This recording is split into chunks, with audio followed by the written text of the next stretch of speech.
Астанада органда ішкі істер министрлігінде жұмыс істегем. Алматы ауданындағы ішкі істер органында істегем.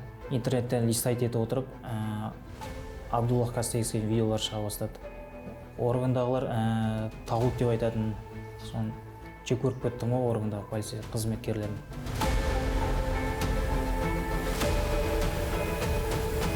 Ішкі істер органында істеп жүргенде жақсы маман болған жоқпын. Жақсы ондай ешқандай марапат ондай алған жоқпын. Сәкен Әлменов жоғары білімді заңгер, экс-полицей, жалған құжат жасаған, терроризмді насихаттап, террорлық акт жоспарлаған. Абдуллах Кастекскийді көп тыңдайтын адамдар шариғат бойынша тыйым салынған нәрсені қарсы істесе болды, сол адамға кәпір дейтін сразу.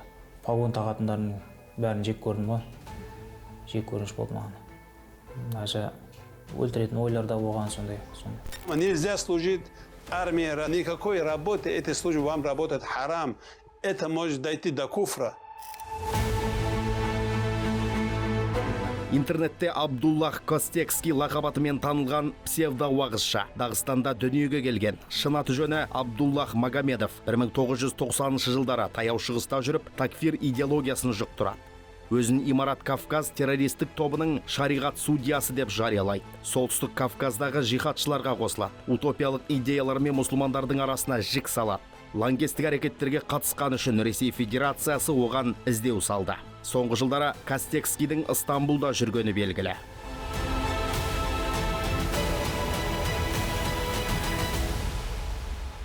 Восточных стран радикальный идеолог продолжает активно выступать с лекциями в социальных сетях.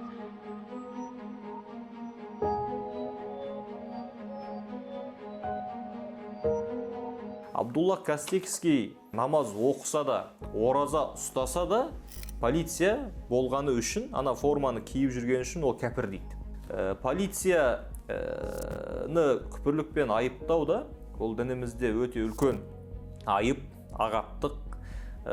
Бұл сөзіне біздің ислам дінінде 4 мазхаб дейміз, үлкен ұлы мектеп ғалымдарының ешқайсысы бұндай үкім бермеген.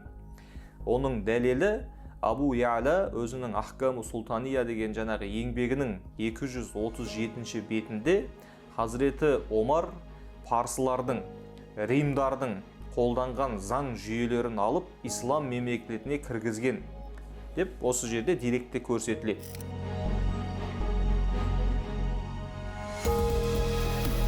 Кастекский тынап жүрдім ол уақыттарда. Органда істейтін адамдармен араласпай бастадым уже, араласпай. Ашит тыңдап, өзім спортпен айналысып, адамдар жек көріп солай айналысатын, от злости. Сосын ол тренировкамен айналысқанда спорт ешкімге көрсетпейтін.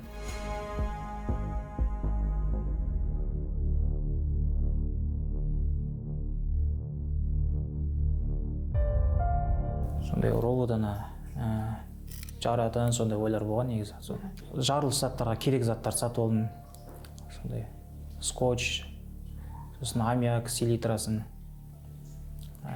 шприц, батарея, сондай нәрселерді, перчатка медицинский пакетмен, соны дежурка алып бара сал деп. Бомж арқылы бергенде ол бомж жарылып кетті, өледі уже, свидетель жоқ. Мен ұсталынбаймын, мен бөлмей қалады деп ойладым. Әлменов қылмысқа тыңғылықты дайындалған. Еңбек демалысына шығып Жезқазған қаласына барады. Мақсаты сол шаһардағы ішкі істер басқармасын жару және бұл қылмысты өзгенің қолымен жасамақ болған. Бірақ күшті құрылымдар оның зымиян ойын алдын ала анықтап мақсатына жеткізбей тұтқындады.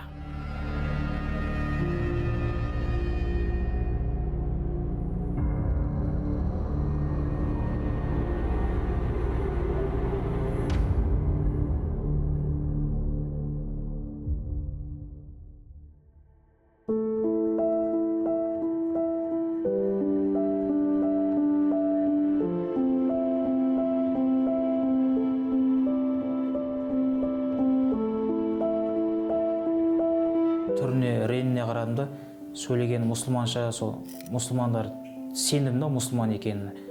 Тексергім келген жоқ та ондай. Қатыгездік, адамдарға такфир шығару, істеген іс-әрекеттеріне қарап,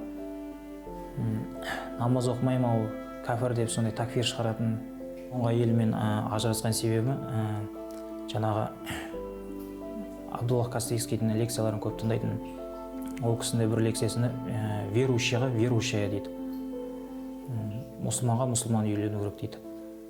Содан мен бұрынғы әйеліме айтатын, намаз оқы деп кәдімгідей принуждать ететін, қатты кезбен ұрысып та айтатын, жүріс қатты кететін. Бірақ енді кейін түсіндім, біздің пайғамбарымыз саллаллаху алейхи вассалам айтты, дінде зорлық зомбылық жоқ. Радикалдық сенім негізі оның сеніміне байланысты, оның миындағы идеологиясына байланысты. Вахабизм, салафизм, такфиршілер негізгі оның қауіптілігі бірінші теологиялық жағынан.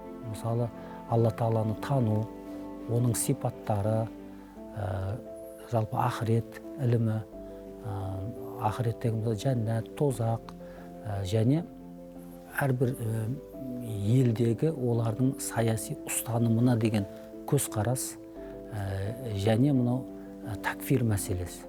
Міне осы теологиялық мынау қарама қайшылықтан бізде адамдардың арасындағы, діндарлар, мұсылмандардың арасындағы қарама қайшылық туындайды. Ол бара-бара ол бір-бірімен таласып, тартысып, ол ертең бір-бірімен ұрысып, соғысуға да алып келуі мүмкін.